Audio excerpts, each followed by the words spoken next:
जिस परिवार में ये तीन बातें होंगी उस परिवार के सदस्य अंत में भीख मांगेंगे। वो तीन बातें कौन सी है? पहली बात है कि घर में शासन नारी का।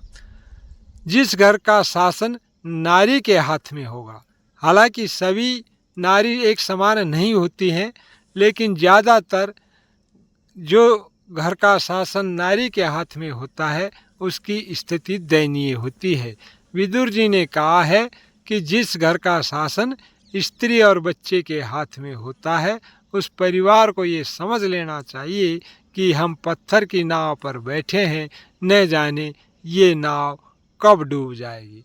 इसलिए घर का शासन स्त्री और बच्चों के हाथ में कभी नहीं देना चाहिए, क्योंकि स्त्री को बादशाह ने बेगम कहा है।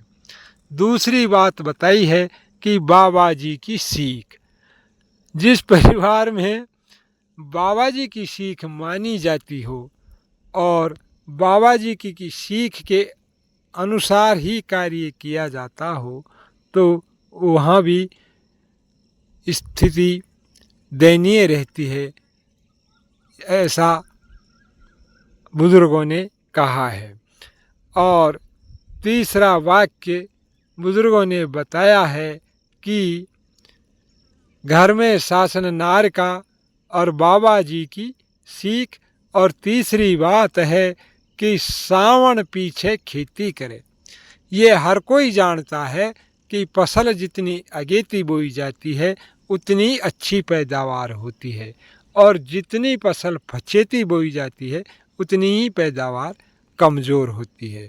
तो बुज़ुर्गों ने कहा है कि सावन पीछे खेती करें, इसलिए फसल को हो सके जितनी जल्दी बोई जाए उतनी ही पैदावार अच्छी होगी। क्योंकि बुज़ुर्गों ने जो भी कहावत लिखी है वो अपने जीवन में गुजरी हुई घटनाओं को देख कर कहा है।